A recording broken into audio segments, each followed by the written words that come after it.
So alright, beautiful people, I hope you're all doing well, man. So you're back again with another episode of the Kisumu Street Talk Show, and that is episode 7. Yeah, guys, so this particular episode is co-hosted by this adorable young woman, the lovely FayzahNiky.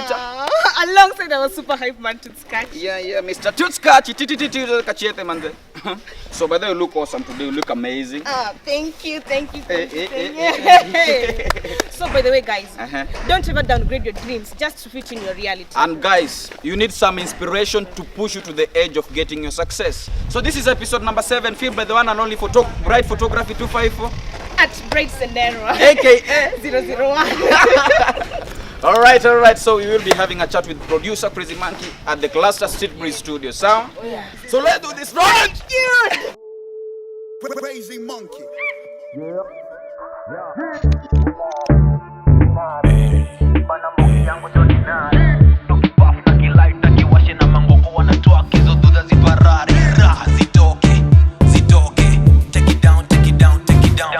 Zangu zimeshika so puff pass. Ninangeusa na ride so fast. Nina form jopewe shash. Nimewaika shorty panda mbegu round ya 3 shona kitu cheza. Alright, beautiful people. Welcome to this amazing, awesome episode of the Kisumu Street Talk Show, hosted by this adorable young lady. FayzahNiky, take it from there. Alongside our super hype man, Tutskach. Yeah, man. So today we are having a chat with producer Crazymonkey, aka Mr. Cluster himself. Na tuko Street Breeze Records. Namna gani? Alright, Mr. Cluster. Yes. Niaje Buddha. So first of all, thank you for having us in this amazing, awesome place. So first kwanza naona pale kuna Street Breeze Records na pale naona Crazymonkey. Maybe you tell us what's the difference between Street Breeze Records na Crazymonkey. Yeah. So Street Breeze ilianza kama company, production audio company. Ilikuwa inafanya video, media, soundtracks, films, as in anything ilikuwa audio related. So we started this the initial studio was built in 2010 January 13. So ikaanza kaa hiyo, and then down the line tukaendelea ku advance, tukakuwa na more production studios. Like right now we have 4 recording companies under this. 4 recording companies. Yes, so we have Crazymonkey Den. Hapa mali mko ndani ni Crazymonkey Den. So inamaanisha this is where as in no producer anaweza kaa kwa hii kiti. Wewe peke yako. Ni mimi nakaa hapo hivi ndani. And then tuko na mothership. Mothership ni a studio where any producer can come, let's say from Nairobi. But again, bado mothership mimi ndio na head. Wewe ndio na head. Yes. And then tuko na Studio C. So Studio C is even out for hire, any young producer mwenye ana studio. Like all these studios may build the same setup, same machines na nini. But sasa jina ni tofauti. So all these zina fall under the company. But now Crazymonkey, the reason why the logo is there is because here is my place. Oh, it's your place. So like this is my space. Now mimi ndio naweza control hii rack. It's your den. Yes, this is my den. Your den too. So there are studios anyone can use. Anyone can use. Yes. So that is the difference. That's awesome, but that's quite an investment. So umesema kuhusu company, like yes. You started, you guys. Kwani mko ngapi? Yes, you guys namaanisha kuna wasesa hizi. I started the company on my own. But you can't like put it on a singular right now because hata saizi the company works alongside Boran Imaging. Exactly. Boran Imaging is an entity on its own, but it's still imagine SBRS. So I can't say me. Because siko peke yangu, juu pia kuna the artist wenye pia wana facilitate studio kwa mali iko. So maybe from this, yes. I'm just able to know that you have that passion, yes. passion for music. Very much. Maybe you tell us how it started, how the journey was, how you've been coping with the family reaction. Yeah, exactly. Like when did your passion for music start? At a younger age, because nakumbuka when I was in class 3, I've come back home and then kulikuwa na channel low. So kulikuwa na jamaa moja wa say back then alikuwa anaitwa Mandoza, then kulikuwa na mwingine anaitwa Kabelo. Walikuwa wanafanya hatukuwa tunajua kwa ito back then, but their songs zilikuwa zinachezwa sana ni channel low. And then mom ni choir member. Oh, your mom is a choir member. My mom sings in the choir, but not this way.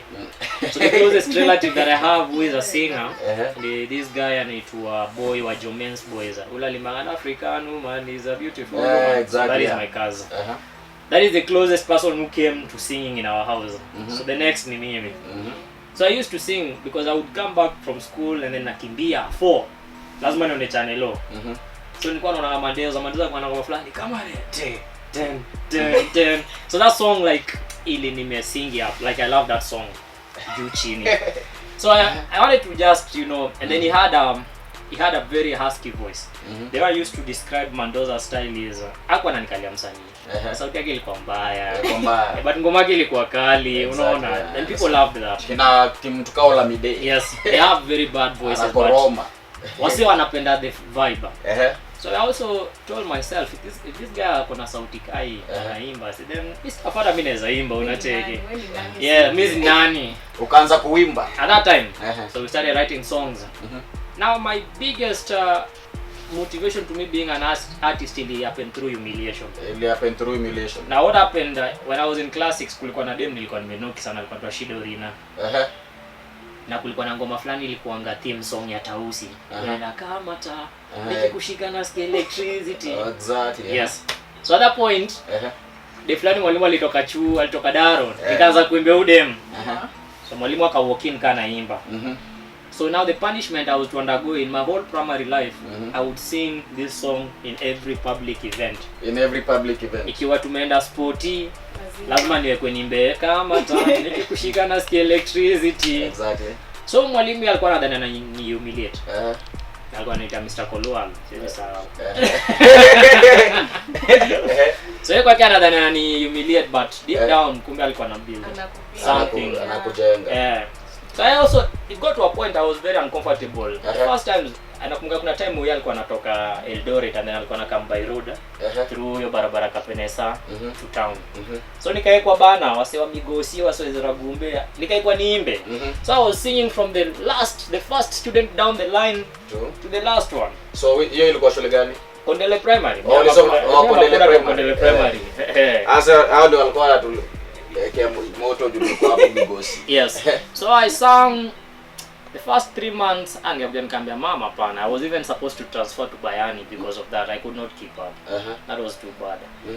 Ikafika point nikaanza sasa kuwa comfortable, nikakuwa kuimba. Tena sport nitaimba. Utaimba. So I sang and I also started now composing my own songs. But funnily enough I started out as a gospel artist. As a gospel artist. Kila mtu anza hivyo funnily enough. Because utakosea mom. Exactly, yeah, I understand. Yeah, unacheki. Kupata approval yake or something. So you have to sing something that so like your mom is very religious. My mom elder wa kanisa. So mom ni elder wa kanisa, lakini wewe uko hapa unaimba unataka kutafuta kondoo. Yes. So I have to now you have to do something that is close to what she loves. But the influence is tight. So I do my first 3 gospel songs. I used to do a couple of also motivational songs. But now there's something I miss out. Something I miss out. I need to do, you know, secular. Exactly. But my mom won't let me. My mom would probably kill me, unajua. And then now the problem ilikuwa also being a top student academics hapa Nyanza ilikuwa imenitia pressure. Oh, ulikuwa top student. Yeah. So tunataka that 480. So you can gamble. So nikasema let me just shika break nipe wazazi chenye wanataka. So tukangangana tukakuwa among the top student Nyanza, tukatoka kwa gazeti, wazazi wakakuwa happy. So na show. So tunaenda na show. Mnaenda national. So barua lenane kakam. Barua KSTS. Tukavutana, my mama akako, vile amekuwa kichwa ngumu hatuzimpeleka Nairobi atatusumbua. Tumpeleke hapa karibu na sisi. So nikaenda KSTS, barua yangu lenane kaekelewa hivi kalalio. So KSTS now the real influence now kicks in. There is an artist anaitwa Jadel no Pips. Jadel no Pips walikuwa my schoolmate. When I was in form 1 they were my godfather, walikuwa form 4. Exactly. Jadel no Pips ni hao yanaimba na Calvo Mistari. Very nice vocalist. So these guys would sing. And then time ya symposium women would come, madam wana love, I'm like, oh fuck, this stuff ni. So inamaanisha nikiimba watakuja. Watakam. And then you know as a very shy person, say I kept to himself, I was like, I think this would be the only way napata dem. So man, I had no option. I had to be a singer. You had to be a singer. So the first recording studio that was ever seen in Kisii apart from ya jamaa moja anaitwa Clement Obiri, ilikuwa ni studio yenye sisi tuliform na jamaa fulani anaitwa Jimmy Angwenyi. Jimmy Angwenyi. That was, I can't forget those guys. As in ni kitambo, ni over 18 years, lakini wote niko nao kwa kichwa wangu. Jimmy Angwenyi used to be alikuwa anachezea CU keyboard. That guy was super talented. So me and Jimmy now tunatafuta how can you record. And then tunagundua the school had a multi recorder. Yenye ulikuwa na tape huko na tape huko. So ulikuwa na nguvu ya kuingiza keyboard huko and then unaingiza microphone and then una record over the tape. Any tape. Ina double. Your tape. Exactly. So that is how we made my first song. Ilikuwa inaitwa Everyday the Hustle says this out. Tuliunda kwa Captain's Cube. So I took the advantage because I was also a senior official. Nikachukua keyboard, nikaenda kwa store nikachukua the recorder and the mic. So at that point mimi nilishaanza. So the first song that I ever sang was produced by me. My mom akona understanding fulani yenye out of the box. Kaniambia what we'll do is nitie chama. She said it in Luo. Nitie chama moro makayudo. I will give you 40,000 out of that chama and then you'll buy whatever you can buy. And then you start what you want to do. So mimi, I never had money. My studio in fact ilianza na pesa mama yangu. As in to be uttermost sincere to the public, my mom gave me 40,000. Your mom gave you 40,000? Yes. I remember your time tukienda na Black Angel Nairobi. Tukifika Nairobi we had 36k. Tulipanda Great Express. ya jioni. Ya jioni. Tulilipa 400. Taboka nyuma. Exactly. Nyuma. So now this 40k were literally new, but we had a couple of ideas of how much a microphone. Now a microphone, a C1 by then ilikuwa na cost 32k. So inamaanisha the match that I had with me could not even buy me a mic. Exactly, yeah. But it could buy me a MIDI controller and probably a nice computer. So that is what I got. I got a Dell Pentium 4 from a guy named John. Na nikapata pia hiyo Behringer. So me had a studio because nilikuwa na vile naweza ikamziki ndani ya comp na nilikuwa na comp. So speakers I could figure out something. Tulikuwa na speaker home na radio. Exactly. So that is what I used. So hivyo ndo ilianza. So hivyo ndo Street Breeze Records ilianza. So by that time ulikuwa unapata clients. Mtu ku trust in you by that time ilikuwa ngori sana. Now the thing that happened ni funny. You know I was a producer in Nairobi before I came here. Nilienda Nairobi kidogo. Homeboys na Maryland. Oh, Homeboys. Yes. So the thing that happened and ilikuwa interesting ni moja. Black Angel alikuwa my labrat. Hiyo ndio labrat wangu. Aliniye ndio nilikuwa. Oh, labrat. Yes. Oh. So tulielewana na Black Angel because nobody knew us. Hakuna vile tungekaa na tuanze kudai wasedo. Yeah, exactly. So now we have to produce songs for someone. Na umse ni nani? So mimi at that time I'd lost interest in singing. Yeah, exactly. I really just wanted to be behind the curtain, disappear, do my stuff. So nikamwambia Black Angel, since in Mapudin Young, that is the word that I used in Luo, because Black Angel nilimmeet akiwa class 6. And then we took him in as a family member. So yeye amegrow kwa familia yetu kama member wa family. Oh, exactly. I understand. Yes. So nikamwambia wewe ndio utakuwa labrat wangu. So anything nitakuwa nakupea, iwe ni beat ya reggae, dancehall, kapuka, wewe utarecord. By force, as in hauna option. Because wewe ndio tunataka kutumia kuonyesha wasee skill yangu. Yeah, exactly. Yeah. Ka producer. So that worked. Because the first song I ever produced for Black Angel ilichezwa Metro FM back then. If you remember Metro FM. Yeah, Metro FM naikumbuka. Metro FM ilikuwa ichezing ngoma upcoming. That radio station had issues na upcoming for this. They played the song ya Black Angel. So at your point now wase wengi wakaanza ku like who's this young guy mwenye anafanya music clean. So my second client funnily enough ilikuwa ni Maxi of Jamnazi. So mimi from that I never produced hizi muziki za hip hop, dancehall. Immediately from Black Angel's album nikaanza tu produce mabenga, rumba, traditional music. The late Musa Juma, Frank Libe the late, Real Star, Loch Pamba, wote hao wasanii wangu. Hiyo watu wote walikuwa ni mabenga wakacha kwenda Limax juu ya studio yangu. So umeproduce hadi kina Musa Juma? Wote the late. As in music hivi Bunyore, All Stars, kina Daudi. Yani any person who alikuwa anashika guitar kucheza muziki. So maybe that is how people knew me. Nitakuja. And then now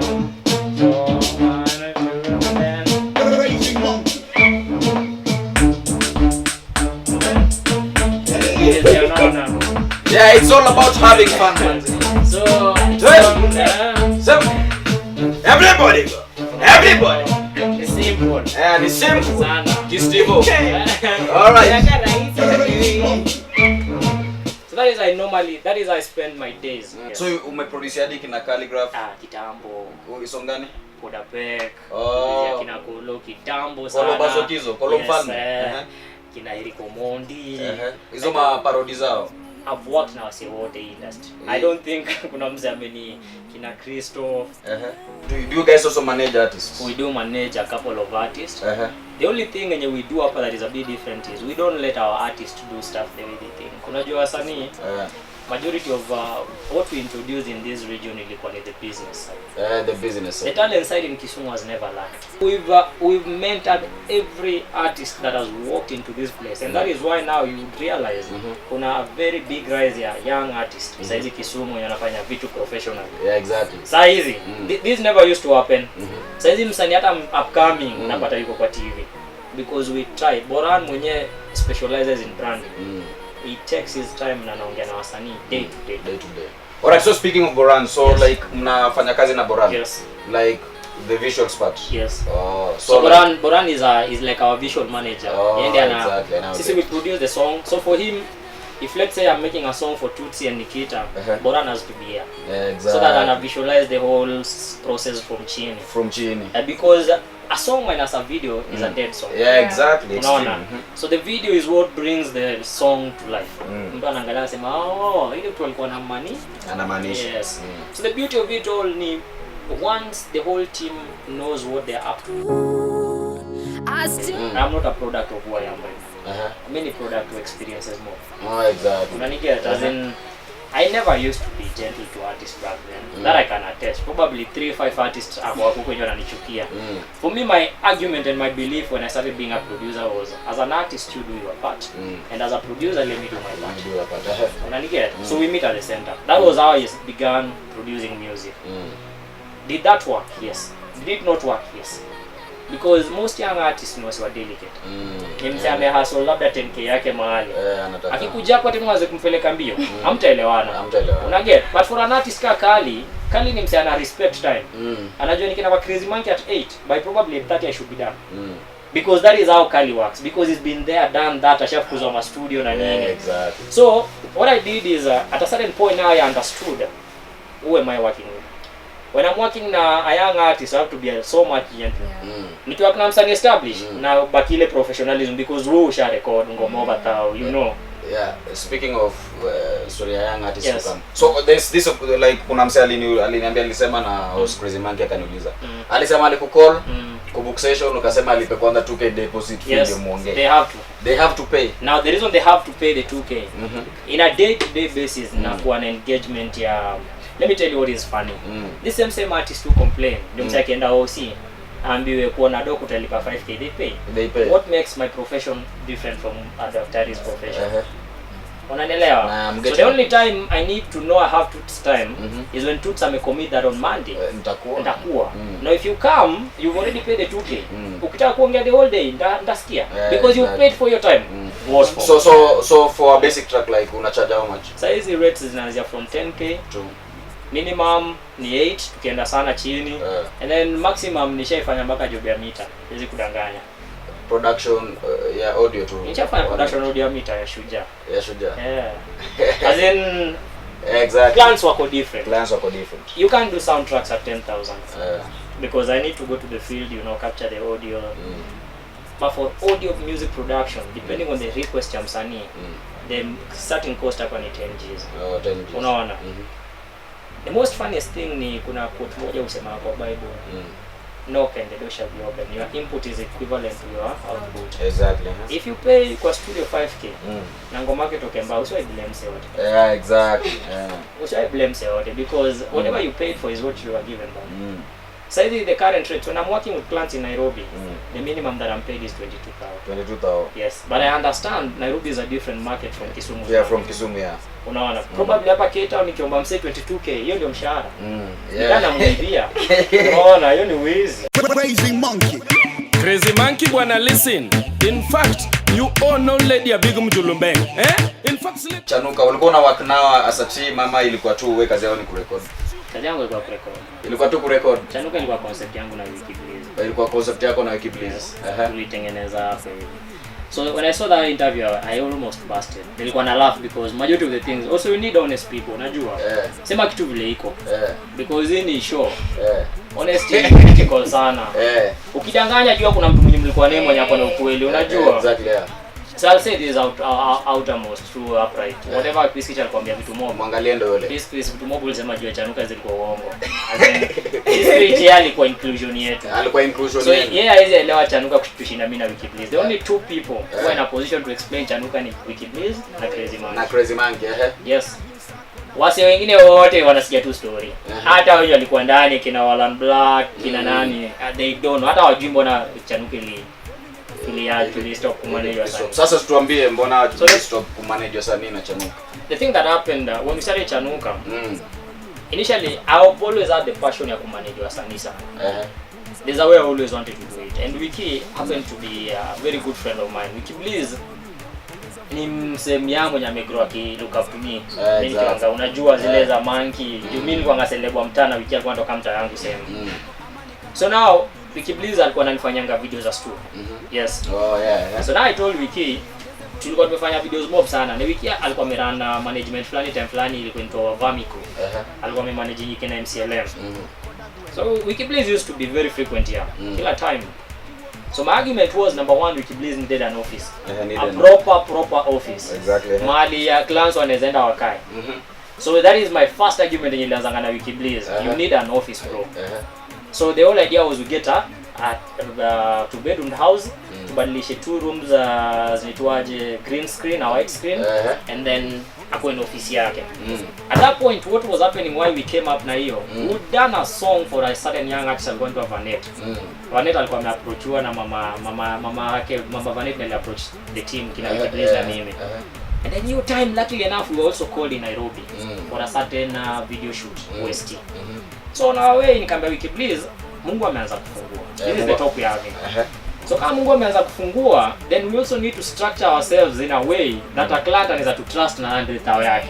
Mseki kama aseme mnafanyanga feeling, where is your offices? Because the first thing when you are pitching, mse utakanga kitu inaitwa permanent address. Permanent address ni office. Wewe si mse mwenye sivi leo uko kao, kesho uko wapi? So now we are having this talk. So we have a very lengthy talk. If I come out as the manager, probably a lot of guys would not come. Because your time nilikuwa very strict to artists. So most of the artists hawakuwa na vibe yangu. Walikuwa monkeys. So now Wiki Please alikuwa mtu wa watu. Alikuwa mtu wa watu. Wasanii walikuwa wanampenda hivyo because alikuwa anafanya lyric videos, alikuwa anafanya videos at affordable prices na nini. And then ukienda kwa Wiki Please, wasanii walikuwa wamejaa hivi. Walikuwa wamejaa. Yes. So now the argument we have here is now Wiki, you are the face, and Chanuka now is your old concept. So mimi Monkey, I am the producer. Unaona vile mimi najirudisha nyuma. So me I'm the producer, I am quiet. But in the all run ya stuff, mimi pia ni director kwa hiki. Exactly. Unaniget? Nakuget. But mimi sasa I'm the producer. You are the producer. So it started out. So we did an audition. MCLM alikuwa judge of who we'll work with. Walan was chosen. Aniko Parkman was chosen, but then Aniko Parkman alikuwa na watu na Black Skipo. And Piskis was chosen. Unaona? Piskis was not a partner vile alikuwa anasema. Si partner like auditions. Yeah, like auditions. Akatuzio. Yes. Unaniget? The audition I was supposed to be also a judge. I was held up for a session up. Of which Wiki Please did the audition na MCLM. Wakaselect wase. So Wiki Please calls me and tells me, bro, nimepata wasanii wa noma na vile nakujua utawalike. But also kuna producer fulani tunataka pia tumweke kwa hii Chanuka management. So nikauliza Wiki, why do we need a producer? Akaniambia saa zingine Monkey job inaweza kuwa mob because we wanted to go all out. We wanted to do stuff. Roho safi kamba yani kill ourselves. Exactly. So nikamwambia there's no problem. Who is the producer? So that is the first time when nikasikia jamaa tu John the Beat. Sikuwa hata kuna producer kwa hiyo Kisumu.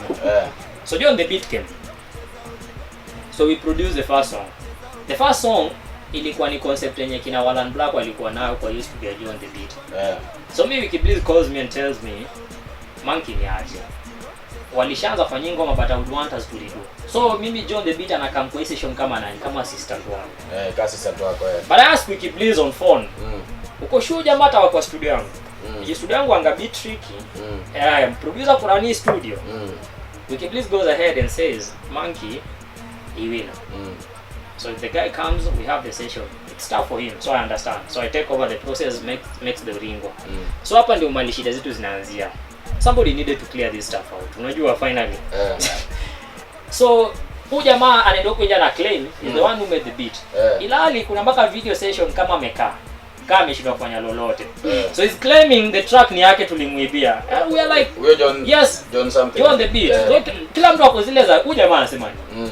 Like the beat ulishindwa kuunda, Monkey is the one who made the beat. We have even videos. Kama umekaa hapa chini. Kama nimekaa hapa, jamaa amekaa huko ametoa shati. So this guy ameenda nje. So the first fallout we had na Chanuka ilikuwa nani? Joe on the beat. The first fallout we had, Joe on the beat alikuwa the first artist to fall out now. See here akaenda. We handled that, nobody could know. Tulihandle machuali as a company, tukasail through.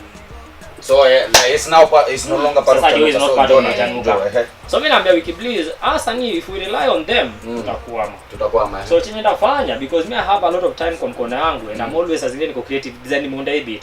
I would always just come up na beats and then nakupigia. Sitaki kujua kama ni usiku ama saa ngapi hasa ni wako studio. So now I started now making beats nikitawase. So the only idea enyaja mwana kuja nao studio wasanii ilikuwa ni Oringo. The other ideas zote zimetengenezewa hapo. Beats kwa sababu wamepata kazi imeshaungua. So it gets to a point now as a team we feel frustrated. Not that because of anything. We've invested so much money from the launch, the videos, exactly, we are not having this money back. Unaniget? Sasa hivi ndio Chanuka na go down. Sasa ndio tuwiki nani akwenda kuambia. Amwezi plow back. Sasa we can't plow back. So we have a first crisis meeting na the artist. Tunaambia bro. Number one for me I was let's do any show. Nataka ni ya 3k, ya 2k. Hizo pesa tunaweka kwa account. Hata kama ni 2000 bob nini. Let's work. Tukamwambia wasanii nyinyi pia tafuteni show. Hatuwezi waundia mangoma. Na tatu watafutie mashows. But hao kwao ilikuwa ni time yote hao wanakata wanangoja call sasa kuja hapa. Waamke mimi na Wiki Bliss mapunda tufanye kila kitu. So that is what happened. So our disagreement at the artist ilianza from a point of how can we make money from this stuff because tulikuwa maceleb sana Kisumu. So we ought to have made money na hii jina. So pressure ikaanza kuzidi. Unaona? And then Wiki Bliss is now the face and the CEO of the Chanuka. Ikafika time pia everybody has netwanga hizo low moment. Mimi nilikuwa na low moment yangu time ilikuwa ni coincidence sana. Mimi pia nilikuwa na undergo issues zangu. Wiki Bliss pia alikuwa na undergo zake. So we could not facilitate it anymore. Tukaanza ku feel a bit sluggish. Na pia mko burden. Tuko burden because bana Wiki Bliss kwanza mboso alispendo. Kwanza kwa launch alispendo sana. And then kuna hii song ya Tuko Fit. Tuko Fit. Tuko Fit pia alispendo because he had to hire car, he had to pay kinagodo na nini. So alikuwa amefeel for a young man. And then they went to Nairobi also. Of which alilipa fare na nini vitu zote wakienda hiyo launch ya Citizen ya Seto. Club 64. Yes. So Chanuka did not go down at somebody stopped. We were tired. As in literally every project tumechoka. So whatever piece said ni uongo mingi sana. I laughed. If asking one tulikuwa ready kwenye interview hapa nililaugh. This guy is lying. Tulichoka. So time tulipochoka wasanii wenye walisplit wakienda side ya Monkey, kuna wenye walisplit wakienda side ya Bliss. So wala analibaki side yangu. Unaniget? Na Nico. For quite some time before Nico went back. The only artist alibaki na Wiki Bliss ni nani? Peace. So Chanuka sasa ikatumiwa ilikuwa ni Wiki Bliss photography. That was the name from the henceforth. So one day I wake up one morning Wiki Bliss photography inaitwa Chanuka Studios. I can't do anything. Wiki Bliss is my friend. Sina vita na yeye. If he's winning, if he's making money, well and good. You know, we are having fun all of us. So hivyo nilikuwa. Yeah. So the next thing I meet Piskis atakuwa producer. The next time I'm meeting Piskis amekuja kubuy sound card kwangu. Ndakuwa producer. Alisema na yes. So the sound card ibota alibuy kutoka kwangu. So that is the next time I met Piskis after the whole incident. So we've never met again.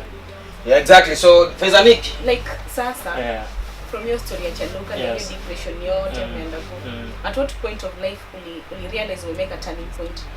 I think for me life imekuwa funny. Like I say, me and Wiki Bliss tumekuwa na moments zetu zenye tumekuwa hapa hatuna hata bob kwa mfuko.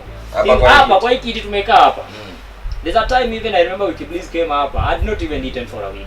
Au comedy? Yes, nimechini tu hapo. Na Wiki Bliss akaambia bana bro, kitu nimeniambia tu nipitie. Nikamwambia kitu nimekwambia upitie. Wiki Bliss sent me 1,000 bob. So like hiyo wiki uko na clients ama nini? As in this stuff, it's not what you guys think it is. This stuff iko pia na dark shades zake. Unaona? There are things we were doing back then zenye zilikuwa wrong, zenye zilikuwa zina frustrate business on its own. And the fact maybe we used to focus our energy sana on the artists wenye tulikuwa nao kwa Chanuka sana, ilipusha away wasanii wengine. Because wasanii wengine walifeel pale ukienda utafanywa ngoma poa kama ya Chanuka, una get flex work.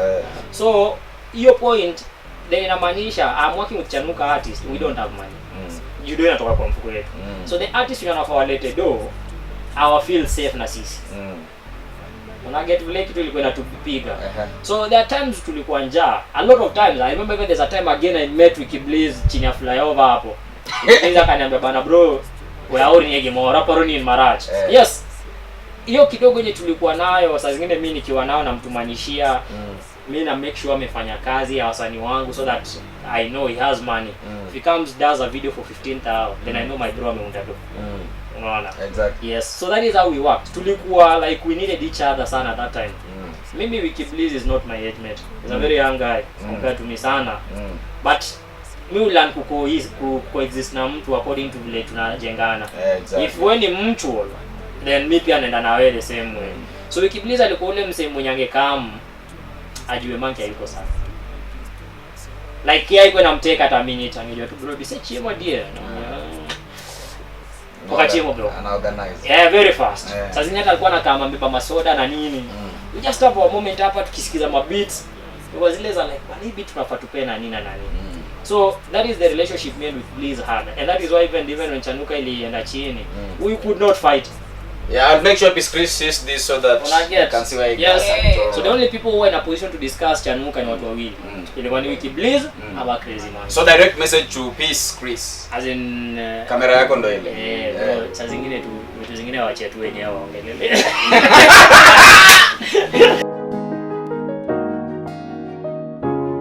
Crazymonkey. When I close my eyes and I think of the memories, me and you and me. You used to love me. You used to love me. For now, tunaambiwa kuna mrembo amekukunywa mahali. Me Monkey. Yeah. Ni nani? Na maybe she's one of your artists. What? Let me I like hitting the nail on the door. Nani tu kweli. Somebody saying you're dating Ven. Yeah. Monkey. So like what's your relationship with Ven Abbas? That's what you want to know. Bura kamera yako ni ile don't share away. Unajua wakiacha kwa shida basi. Umesema vizuri rumor has it. Rumor has it. Umse aliyopia proof gani mimi na date Ven? Oh, probably to fair. Azina acha kama fulani. If I see you guys work na Nikita. Which proof do I have when Nikita hapa? The only time na asatio kitu ni senye Toots na Nikita wameniambia mimi na Toots ni chali yangu, Nikita ni demo wangu. Mimi niliwahi ongea. Au kwa hiyo niliwahi ongea. Mimi waliwahi niona wapenda na Vena. Ndio wanaenda position hata azin no wapenda msession para nimeshika mkono na Vena. So and the thing that happens ni I've worked na Vena for a lot of years. I think Kisumu ni if atujui demo Monkey. Demo Monkey ni nani? Amjui. Unaona? Si wasoro kwa hiyo demo wangu before. Demo wangu before alikuwa TRT. Why did people not fight with them? So after TRT, the question is, wamejua je TRT hayuko out of the picture? Yeah, so sasa tuseme wajui demo yako hakuna mse. Swali ni walijua TRT ndio demo wangu. Swali ni wanajua je TRT baada yuko kwa picture. Azinjua nielewa. Na nakuelewa. Let's me wondering as much. Guys need to go slow on the rumors na nini because unaweza kuwa unaongea na baadaye ukisema Monkey ni ati. Of which again at the end of the day if they wish me well, sina ni nani kataa. If they wish me well, kama wanataka ni date mtu mwenye wanafeel na fani date. Siwezi jam. Huwezi jam. Acha tu like tuongelee like so in Kisumu sasa. Kuna the so called big artists wenye wanasumwa pia kulipa studio sessions. Soma kuna msanii big. Saizi numbers don't lie. Wacha ngwambie mbona nakwambia numbers don't lie. Who's the artist hapa Kisumu who has the highest number of plays? place? Vena. Yes. Apesi. Z. Nebula's kwa Nairobi. Nasema hapa Kisumu saizi currently. Who is the artist mwenye ako Kisumu yako na the highest number of YouTube plays? Vena. Who is the artist mwenye ako na the highest number of subscribers? Vena ako na subscribers ngapi? Sasa anaelekea 6k, apesi yako 2800. Apesi yako na 104 plays. Okay. Vena sasa anaelekea 160k. Unaona? So mtu mwenye kwa matako ya Vena kabisa bamba tu bamba ni nani? Apesi. Exactly. Unaelewa? Na Vena is your artist, you guys are managing. Apesi pia ni msanii wangu. Apesi pia ni msanii wako? Yes. Yeah, but Apesi na you guys seem to have a very good relationship. Kama big ya Apesi ku blues. Wendo ulifanya. Kama yake saizi big baby. Monkey. Na hii yenye nakuja juzi tabu na nyingine hapa ndio nataka mazana tabu kwanza. Mimi niko na ngoma yake fulani hapa tena na nafarili. So like you guys are more personal friends. We are more of personal friends. Ngoma yao big as a band CBK ni Monkey. Ile switch na Rambanya. That was my production. So to a point, numbers never lie. So you can't be a big artist no kuna 10k views. How? So ni big aje. Exactly. So to a point Apesi na Vena probably washa hack way ya kutoboa. Sasa the other artists you guys need to really watch out for ni Sitofosi. Sitofosi by the way, Sitofosi your project again yenye mfanya jana. There's a way Sitofosi pia vile wamejipackage right now. They probably because hata vile kina Jalangwa na pia na feedback na nini.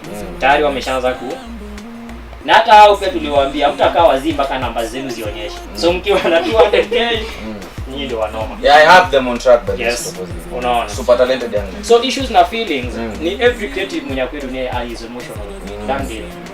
You can never create if you're not emotional. Yeah, exactly. So the things I don't take ni upuzi, say keep time. Ukikama hapo unataka kuanza kusengenya wasee, you're probably in the wrongest place. Sasa hivyo ndio wasee tujuanga hapo. Exactly. Yeah, hivyo ndio wasee tujua. As in if you guys let's say went and met producer A and you had a conversation and there is no hard proof of it. Usikuje kuniambia. Exactly. If you probably recorded it then send it to me so that I can also hear your input. Exactly. Unajua nisikie wewe ulisema nini before yaseme hii. Wewe ulisema nini? But ukiniambia Monkey nilikuwa na Tuts alisema hivi juu yangu. And then bro, how do I trust you? So speaking of that like ulisema ulileta notes hizo za raise. Club bag Buddha. Sina club bag. Hauna club bag. Raise ni student wangu na sari na mwanafunzi wangu. As in nabdani na student wangu. I'll be a very silly teacher kutana na student wangu. Exactly. The only thing I did last time, the reason why I posted is because I need him to know I am aware of what is going on. Oh, so you want him to be aware. I want him to know and that is even what I texted him. Nilimwambia bro kila tunafanya unajua. Una get as in so akiwatu huko jana naongea, ajue probably the guys anaongea now. One of them is not his friend. One of them probably doesn't like what he's listening to. Na atarecord afanye nini. Me I'm not trying to be famous. I'm just trying to make sure every artist that walks into this place goes back home a happy artist. Yeah, so that was it manze with producer Crazymonkey. Yes. It has been an awesome chat manze. Nikita, I don't know if you have something to add. No. It was just amazing. Yani kile kitu poa. Yeah, exactly. Yeah. So as we conclude this awesome like interview, atafanya mambo yake sijui atatuplay track gani lakini all the visuals was this young amazing dedicated young man na Bright Senero hiyo ya pili. Bright 254. Bright Photography 254. AKA Nikita 001. Alright, that was epic man. So crazy. Tumalize, let's now get some tukeruka kiasi.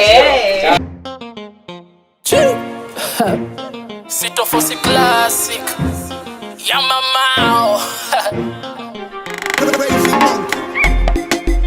Changu navomwita maziwa lala sambo usinyorita so uzuri wake kato unitabia ana meza chatu umuzima mazaga zinyo sio mawenge ukalipia ligu ya nyembe hoya ni utamu kinya oh baby hivi watoka wapi wasema lugha gani naomba nafasi unikumbushe baby katoto eto tingisha ukininganga eto